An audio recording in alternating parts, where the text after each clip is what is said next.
सो हर कोई कह रहा है कि एआई एजेंट वर्ल्ड को कम्प्लीटली चेंज करने वाले हैं। Agents are emerging as the latest battleground in enterprise AI. हम कैसे डेली बेसिस पे ऑपरेट करते हैं वो कम्प्लीटली चेंज होने वाला है। The second, which we've just reached now, is reasoners.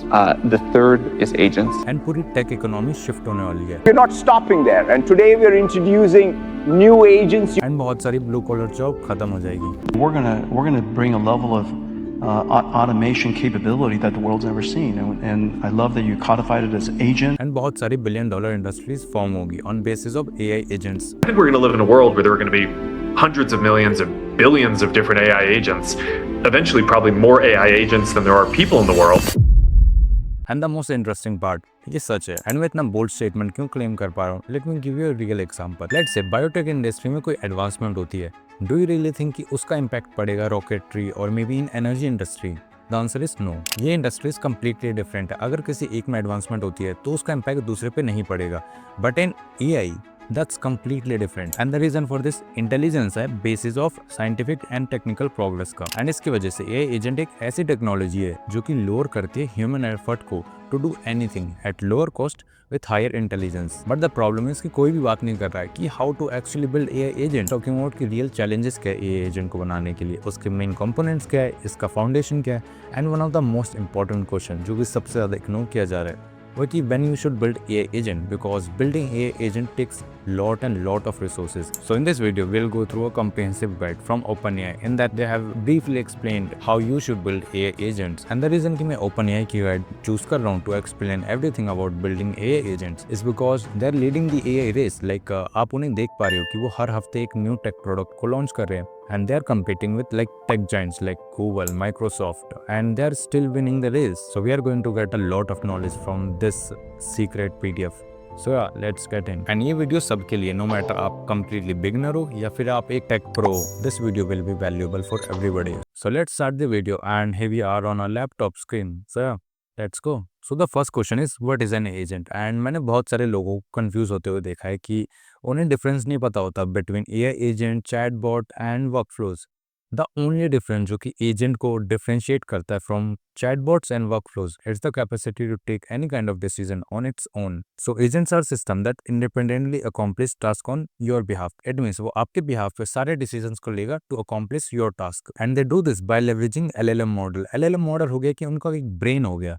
It means it's a virtual brain जहाँ पे वो सारे decision ले रहे हैं, सारे like concepts को reason कर रहे हैं कि which path is better, which path is wrong, and all of that stuff. In case of failure, it can halt execution and transfer control back to the user. For instance, किसी case में LLM model fail होता है to make any kind of decision, तो वो जो control होगा वो user को दे देगा। सो एजेंट सिर्फ LLM मॉडल का इस्तेमाल नहीं करता है to make all the work done, they use like external API services to take all the actions. And API and service in the form हो सकती है context and to take any kind of decision and dynamically selects the appropriate tool depending on the workflow's current state. It means जब आप एक input देते हो agent को तो वो अंडरस्टैंड करता है इनपुट को एंड वो अप्रोप्रिएटली सोचता है कि इसके लिए बेस्ट टूल कौन सा होगा एंड जो भी बेस्ट टूल होगा वो उसे अप्लाई करेगा depending on the workflows current state and always operating with clearly defined guardrails. Guardrails हो गए एक safety system. It means AI कई बार बहुत वाइल्ड जा सकता है तो उसे प्रिवेंट करने के लिए हम गार्डल्स का इस्तेमाल करते हैं जो कि बाउंड्रीज सेट कर रहे हैं, हाँ एक लिमिटेशन सेट कर रहे हैं to an agent. So agent का एक समरी क्या होगा? It means a clear explanation. So आप एजेंट को समझ सकते हो एज अ पर्सन जिसका लाइक जो मेन कंपोनेंट है वो है ब्रेन एंड वो एजेंट के कंपोनेंट में हो गया LLM मॉडल एंड जो उसके हाथ पैर है वो हो गए टूल्स। एंड जो ब्रेन को आप जिस वे में ट्रेन करते हो to do any specific task उस ह्यूमन के लिए वो होता है लाइक ह्यूमन वे में उसे ट्रेनिंग कहते हैं, बट इन एजेंट वे उसे कहते हैं या तो इंस्ट्रक्शन या तो fine tuning. And this is how you can explain agent. So now comes the one of the most important question which is when should you build an agent, because it takes a lot of resources to build an agent. You can't be like let's just build an agent for a random task. So मैंने अपने personal experience से देखा है कि ए agent best suit करते हैं जब आप इन 3 केसेस पे उन्हें बिल्ड कर रहे हो। The first cases is complex decision making. It means ऐसे वर्कफ्लोज को बिल्ड करना जो कि कम्प्लेक्स डिसीजन मेकिंग को रिक्वायर करते हो। ना उसे डीपली समझने के लिए एक एग्जांपल लेते हैं। फॉर इंस्टेंस आप एक बैंक मैनेजर हो और आपके बैंक में एक रिक्वेस्ट आती है रिगार्डिंग रिफंड। अब आपने वो रिफंड रिक्वेस्ट अपने एआई एजेंट को हैंड ओवर कर दी नाउ ये एजेंट क्या करेगा, वो लाइक नॉइस जजमेंट करेगा वेदर और नॉट जो ये रिफंड रिक्वेस्ट है ये वो ट्रू है या फिर false. And one of the main key point is context, because इस केस में बहुत ज्यादा कंटेक्स्ट की रिक्वायरमेंट होगी to make the decision. And अगर कंटेक्स्ट एक ह्यूमन लेवल पे कंटेक्स्ट को समझना थोड़ा सेंसिटिव हो जाता है, बट ये एजेंट के पास कोई भी इमोशन नहीं है तो वो कंटेक्स्ट को बहुत क्लियरली समझेगा। सो दैट्स वाई कि कॉम्प्लेक्स डिसीजन मेकिंग वाले सिनेरियोज में ये एजेंट बेस्ट काम करते हैं। Second is difficult to maintain rules, system that have become unwieldy due to extensive and intricate rule sets making update costly. और मैं आपको इसका भी एक बहुत अच्छा एग्जांपल देता हूँ जिससे आपको इसकी बहुत बेटर अंडरस्टैंडिंग मिलेगी कि इसे आपको कहाँ पे इस्तेमाल करना है। सो इसका बेसिक मतलब ये है कि इट मीन्स एजेंट को उन जगह पे अप्लाई करना जहाँ पे मल्टीपल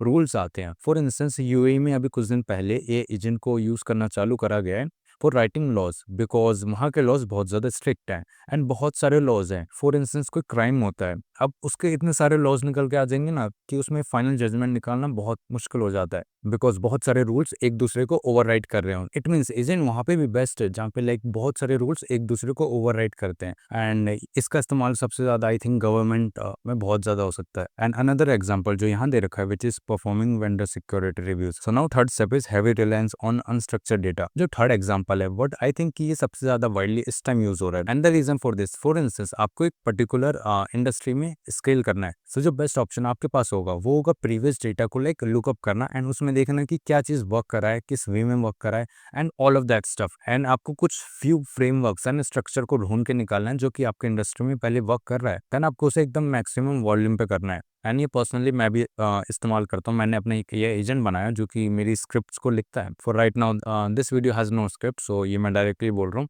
बट मेरी लॉट ऑफ वीडियो स्क्रिप्टेड होती है। सो उस वीडियो में लाइक मैंने क्या करा, एक एजेंट बनाया जिसको मैंने अपनी सारी स्क्रिप्ट्स को फीड इन करवाया एंड उसने मेरे पैटर्न को अंडरस्टैंड करा कि किस वे में मैं बोलता हूँ, मेरे एनर्जी लेवल क्या है, मेरी पर्सनालिटी क्या है, एंड उसने उसे अडॉप्ट कर लिया है। जब भी मैं कोई उसे एक न्यू टॉपिक देता हूँ, न्यू आइडिया देता हूँ, सो वो क्या करता है उसके बारे में रिसर्च करता है by using external tool and then वो रैग बेस्ड सिस्टम का इस्तेमाल करता है to like extract the old information, old style, and then वो मेरी स्क्रिप्ट लिखता है। इट मीन्स वो अनस्ट्रक्चर्ड डेटा को इस्तेमाल कर रहा है to write new data. So now अब आता है agent design foundation. It means एक एजेंट को बनाने के लिए आपको किस वे में फाउंडेशन को डिजाइन करना पड़ेगा। एक प्योर एग्जांपल लेते हैं to understand this concept. For instance हम एक ह्यूमन बॉडी लेते हैं एंड एक वर्चुअल बॉडी लेते हैं, अभी इसे एक एजेंट मानते हैं। जो आपकी ह्यूमन बॉडी है उसमें मेन कंपोनेंट है आपका ब्रेन, एंड सेम तरीके से रोबोट में जो होगा एजेंट रोबोट में उसका मेन कंपोनेंट है LLM model which is this the LLM powering the agent reasoning and decision making. Now अब आता है टूल। ह्यूमन बॉडी के अंदर हमारे टूल क्या है, हमारे नाक, आँख,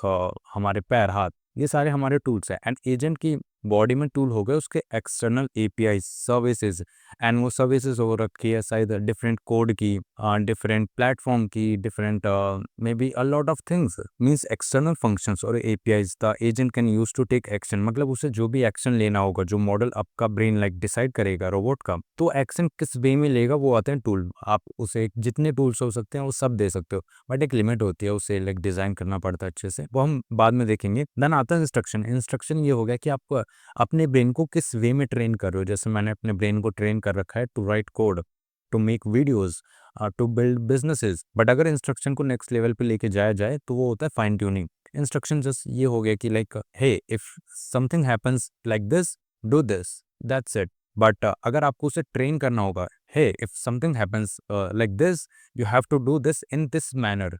सो ये हो गया लाइक फाइन ट्यूनिंग जो कि आप मॉडल की करते हो। So now comes the like selecting your models. It means आपको किस वे में अपने ब्रेन को चूज करना है to get the maximum output. So right now market में बहुत सारे लाइक LLM मॉडल्स है, किसी की रीजनिंग बहुत बेटर है, कोई क्रिएटिव राइटिंग में बहुत बेटर है, कोई कोड जनरेशन में बेटर है। सो पर्सनली मैं कहूँ कि आपको सबको ट्राई करना पड़ेगा एंड देखना पड़ेगा कि आपकी नीड पे क्या बेटर करता है। फॉर इंस्टेंस मैं कंटेंट राइटिंग के लिए क्लॉड का इस्तेमाल करता हूँ एंड मैं अपने डेली जनरल टास्क के लिए ChatGPT का लाइक 4.0 मॉडल यूज करता है। एंड डिफरेंट यूज केस के लिए डिफरेंट मॉडल्स का इस्तेमाल करना आपको पड़ेगा। That's how you can get the maximum output. So you establish performance baseline की इट मीन्स आपका जो कि आपको किस वे में अपने आउटपुट चाहिए, तो आप एक स्टैंडर्ड लाइन को फिक्स करोगे एंड आप बहुत सारे मॉडल्स को ट्राई करोगे और देखोगे कि कौन से मॉडल जो स्टैंडर्ड लाइन को सरपास कर रहा है, एंड जो भी मॉडल सरपास कर रहा है ऑन द लोएस्ट कॉस्ट आप उसे कंसिडर करोगे। एंड द बेस्ट मॉडल जो मैं फिर भी कहूँगा कि it's great to for starting new things is DeepSeek. You can use DeepSeek APIs जो कि बहुत सस्ते हैं I think compare to all the other models. So अब आता है डिफाइनिंग टूल्स। इट मीन्स कितने टाइप के टूल्स होते हैं एंड उसका मेन यूज केस क्या होता है। जो फर्स्ट टाइप ऑफ टूल होता है डेटा। इट मीन्स अगर आप ए एजेंट को बहुत विदाउट डेटा रखोगे ना तो वो क्या होगा, वो बहुत जेनरिक होगा। इट मीन्स वो आपको पर्सनलाइज आंसर नहीं देगा। एंड नो मैटर आप क्या काम कर रहे हो, हर चीज़ में पर्सनलाइजेशन की नीड होती है। एंड वो डेटा हो सकता है कि आप किस वे में बोलते हो। फॉर इंस्टेंस कंटेंट में होगा कि मैं किस वे में प्रोनाउंस करता हूँ चीज़ों को, किस वे में मैं सेंटेंसेस यूज़ करता हूँ, क्या चीज़ों को मैं ज़्यादा बोलता हूँ, किस चीज़ों को मैं हाईलाइट करता हूँ सेंटेंसेस में। That's the data about content. And ये आपका अपने नीड्स पे होगा। सो आपके पास वो डेटा होना चाहिए। एंड वो डेटा कैसे हो सकता है, इन फॉर्म ऑफ CRMs हो सकता है, PDF हो सकता है, डॉक्यूमेंट हो सकता है, सर्च द वेब हो सकता है। एंड इसका सिस्टम्स आते हैं, वो उन्हें हम कहते हैं रैक बेस्ड सिस्टम, जिसके अंदर आप इट मीन्स आपका जितने भी डेटा होता है वो रैक बेस्ड सिस्टम में स्टोर करते हो एंड देन रिट्रीव करे हुए डेटा का इस्तेमाल करते हुए आपको बेस्ट आउटपुट देता है। And this is how your data should be working. Data बहुत इंपॉर्टेंट होता है, नो मैटर आप किस टाइप ऑफ एजेंट बना रहे हो। मे बी वो इंस्ट्रक्शन के फॉर्म में हो सकता है, फाइन ट्यूनिंग के फॉर्म में हो सकता है, एंड रैक बेस्ड सिस्टम के फॉर्म में हो सकता है। So second type of tools हो गया action. It means for instance आप अपने ये एजेंट को चाहते हो कि वो आपकी मीटिंग्स को बुक कर सके ऑन कैलेंडर, तो आपको अपने कैलेंडर को कनेक्ट करना पड़ेगा टू योर एजेंट। आप वो करोगे APIs के थ्रू।